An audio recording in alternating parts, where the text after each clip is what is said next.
স্ক্রিনে যে গেটটি দেখতে পাচ্ছেন এটি প্রয়াত আরিফ মাহমুদ শিল্পপতি এবং পরিচালক ওনার বাড়ির গেট এবং এটি ওনার বাড়ির পাশের একটি ডাকঘর চর কমিশনার।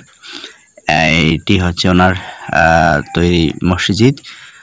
এইটি হচ্ছে ওনার পৈতৃক নিবাস যেটি উনি স্থাপন করেছেন। উনি 2 বছর আগে প্রয়াত হয়েছেন।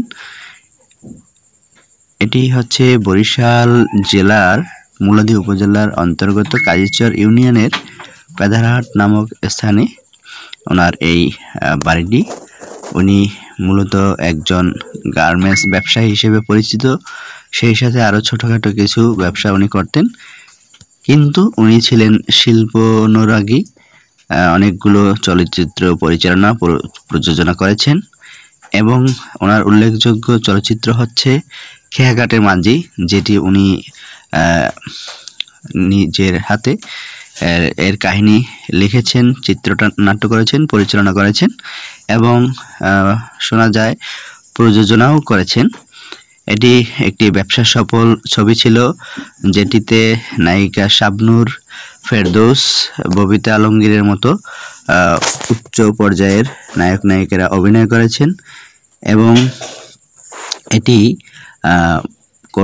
ভারতীয় বাংলায় রিমেক হিসেবে তৈরি করেছে, এতটা জনপ্রিয় ছিল। ওনার এই শিল্পানুরাগীর সাথে সাথে উনি ছিলেন একজন শিক্ষানুরাগী ব্যক্তি।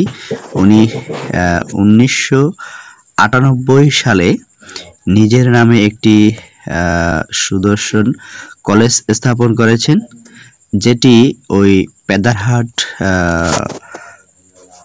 হাটের সাথেই, এবং এই কলেজ থেকে প্রতি বছর হাজার হাজার ছাত্রছাত্রীরা উচ্চ শিক্ষায় শিক্ষিত হয়ে বিভিন্ন ভার্সিটিতে প্রবেশ করেন এবং তারা বিভিন্ন পর্যায়ে প্রতিষ্ঠিত। তো এমন ব্যক্তিত্ব আসলে খুব কম পাওয়া যায়। উনি ওনার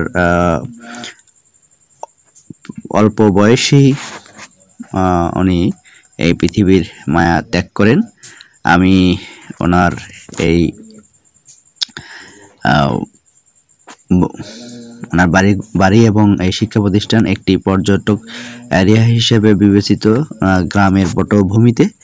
তো আমার বাড়ির সন্নিকটে হওয়া আমি এটি দেখতে গেছিলাম। আমার সাথে থাকার জন্য সকলকে ধন্যবাদ।